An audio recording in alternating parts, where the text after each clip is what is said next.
All right, everybody, welcome to the video here for lesson number 5 on the distance formula.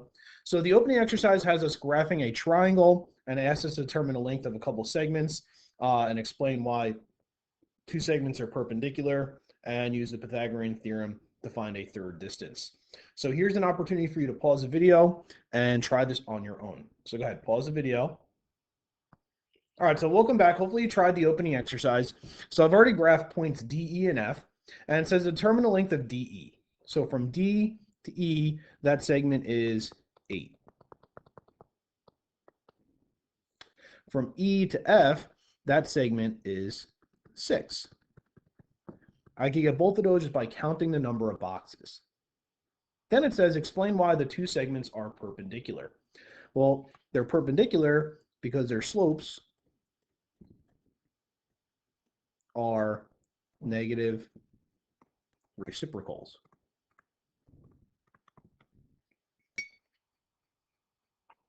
So if I have a right triangle with a side of 8 and a side of 6, I can find the missing side by using Pythagorean theorem. 6 squared plus 8 squared equals c squared or x squared, whichever one you did there. So if I do 6 squared plus 8 squared, I get 100, which gives me a side length of x. So the length from D to F is 10. Now, if you look back at your graph, to get from D to F, there's no way of counting boxes to get there. So Pythagorean theorem was a good method for us to use to find that missing length. Now, there is something that we're going to be able to use that will allow us to find the distance from D to F without having to make a triangle, without having to do Pythagorean theorem. It's going to look a little scary, but it's actually kind of easy. It's called the distance formula. So if we take the distance formula, we can derive it using or create it using the Pythagorean theorem. I'm not going to do that with you today. If we were in an accelerated class, I would do that. For this class, you just need to know how to use the formula. So the formula is finding the distance between two random points on the coordinate plane. Notice in the formula, we're subtracting the x values and we're subtracting the y values. We're squaring them. It's all underneath a big square root. Again, it looks scary, but it's pretty straightforward. So let's find the distance between these 2 points. So the first thing we have to do is identify the points we want to call x1 and y1 and x2 and y2. So if we plug everything in, so the distance is equal to the square root of, now it says to subtract the two x values. So the two x values are 8 and 2. The two y values are 6 and 8.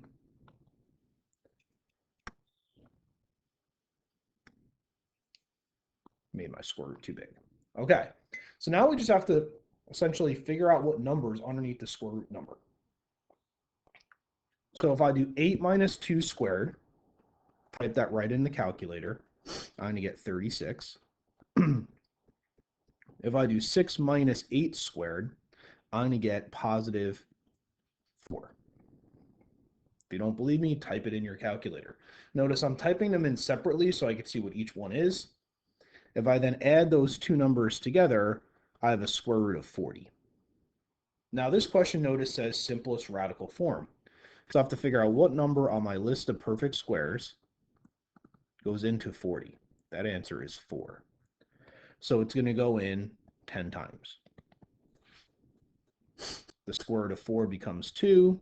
So the distance is 2 square roots of 10. Let's try another one. Same process, just different numbers. x1, y1, x2, y2. So if we plug this in, I have d is equal to the square root of, subtract your x values, negative 10 minus negative 5. Notice it's a double negative there, that's okay. Plus the y values, 2 minus 12 squared. So when you type that first one in, you're going to do negative 10 minus negative 5, and then square it. You should get 25. If you're not getting 25, you're typing it in the calculator wrong. Please do it with me. Second one, if you type in, you should get 100. Okay. If you have to even do them separately, do -10 minus -5 to enter. It gives you -5, and then square -5, you should get positive 25. Right? Whenever you're squaring a number, you're always going to get a positive answer. So if you're getting a negative answer, you're just typing something in wrong in your calculator. So if you combine those two together, you get a distance of the square root of 125. And then you have to try and figure out what number on this list of perfect squares goes into 125. The answer is 25. This is something we've been doing for a while, so I'm going through this part kind of quickly because you should know already how to simplify a square root. And there's your answer for your distance. Not all distances are going to come out to be nice whole numbers. These are decimals or radicals, however you want to look at it. All right. Now it says the vertices of a triangle old are as follows. It says determine the perimeter in simplest radical form. So for this question, we have to find 3 different distances. So we're going to label them the distance of O to L, the distance of L to D, and the distance of O to D. So if I go from the distance from O to L, I'm going to subtract the x values and subtract the y values.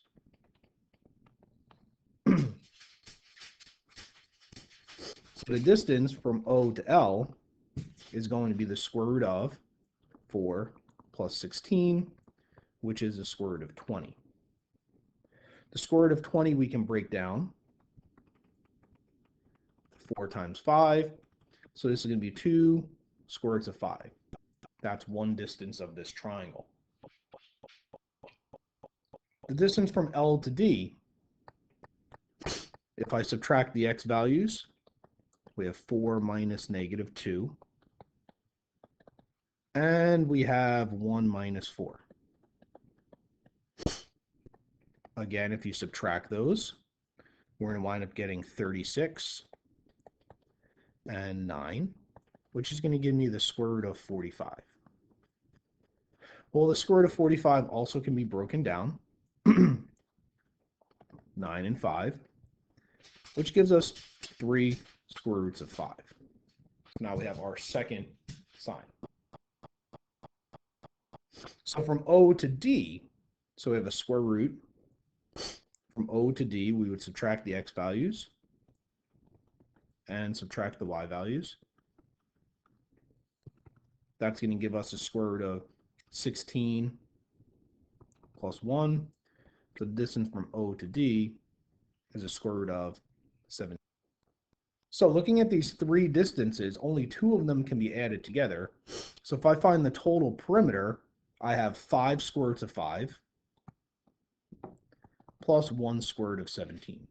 That's my perimeter of this triangle. I'm just taking each side and adding it together. Okay, so let's take another step here. So exercise number 4, example number 4, it gives us another triangle. It tells us that it's isosceles, and it wants us to use the distance formula to prove that 2 of the segments are congruent. So one of the things that we're eventually going to do in this chapter is we're actually going to start proving different types of triangles. This is our first step to being able to do that. So to prove that those 2 segments are congruent, I'm going to use the distance formula. So if I find the distance from C to A and the distance from C to B, if I can show that they're the same, I've then proven that they're congruent. So go ahead, it's an opportunity for you to try this on your own. So pause the video and try and find the 2 distances on your own. All right, so let's see how you did. So I set up both distance formulas. I went through, I did my subtraction, my squaring, and I got 49 plus 9 for one and 9 plus 49 for the other. When they both kind of added up, I got the square root of 58. No need to try and simplify these because all I'm trying to do is show that this segment and this segment are the same. So I can say CA is congruent to CB because they have the same distance. It then says use the distance formula to determine the area of CAB. So find area, we need to have a height and we need to have a base. It's a triangle, so it's going to be 1/2 base times height. So let's just draw a quick picture here. I don't really know what it looks like, but I do know that A and B and C are the coordinates of my triangle. It tells us we have this new point, which I'm going to call point D, right? This we'll call point D. And we can find the distance from C to D, that would be the height. And we can find the distance from A to B, that would be the base. So we need to do 2 more distances again. So I need to find the distance from A to B, and I need to find the distance from C to D. So go ahead, take a minute, pause the video, and try and find those 2 distances using the coordinates that were given. All right, so let's see how we did. So I found the distance of AB as a square root of 32, and the distance of CD as a square root of 50. Again, I'm not simplifying here because I'm going to eventually plug them into something. So we know that for any triangle, let me just change colors here because it's starting to get very blue. So we could say the area of a triangle is 1/2 of base times height. This is the base. This number is the height.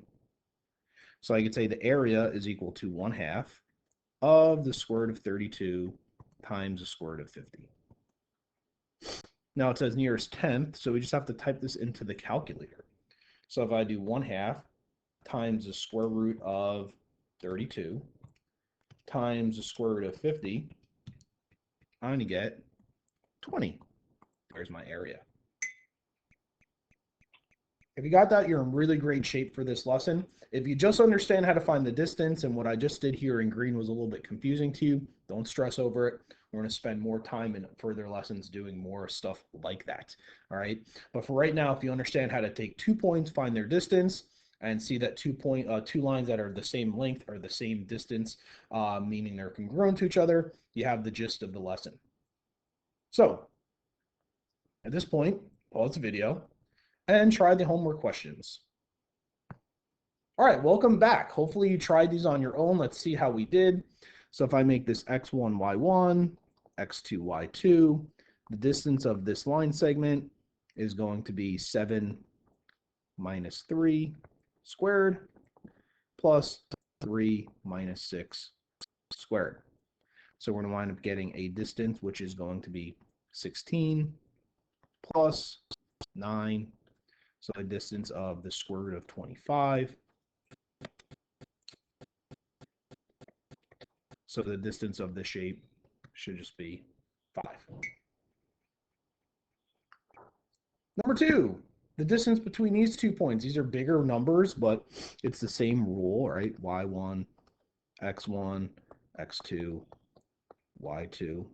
So if we do some distance formula work here, we can say -18 minus -12. Just be careful of the negative. That's really the only thing about this formula that's a little bit confusing. So if we do 14 minus 18 squared,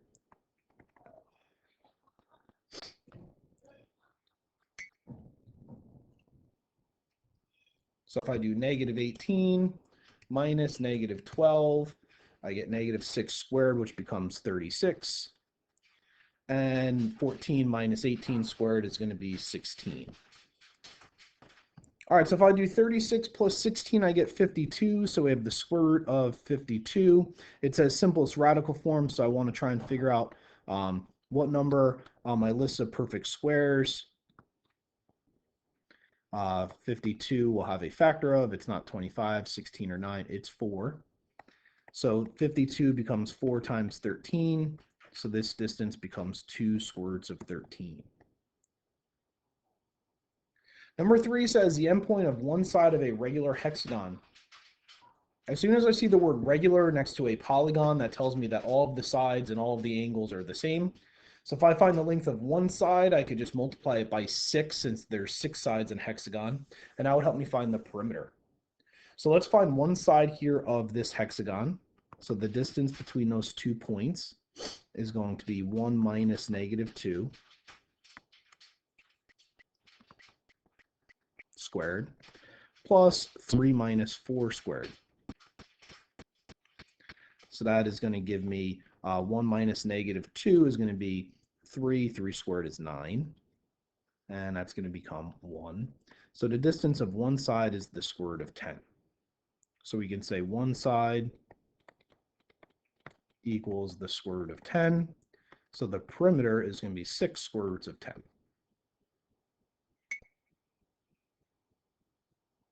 Number 4 gives us a square. The square is labeled jump, and it has the coordinates as follows, and it wants us to find the perimeter of the square. Nice thing about a square is all 4 sides are the same, so I just have to find the distance of one side. So one of the things that kids always confuse here is if you have a square, jump, it always goes in order, so you have to label it appropriately. So if you found the distance from like P to U, you actually found the diagonal of the square, right? We want to find the distance between 2 points that are consecutive in your square. So like J and U would be good. So if I find the distance of JU, I would subtract the x values, so -4 minus -2 squared, and 2 minus 6 squared. If you didn't use JU and you used UM or UP or even JP, all of those would be the same exact distance that I'm going to get here.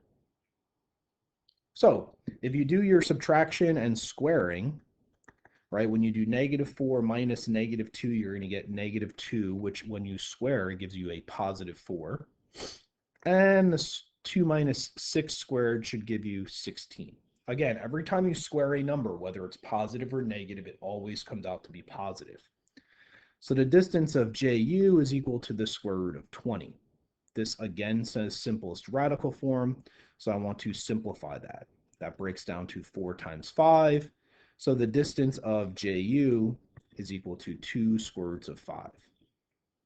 So the perimeter of this square is going to be 4 sides times 2 square roots of 5. Which I can clean that up a little bit because the 4 and 2 can multiply together. So I have 8 square roots of 5. All right, hopefully this video helped. As you're watching these videos, if you're confused, please email me and I'll try and help you as best I can that way. And hopefully I see you soon.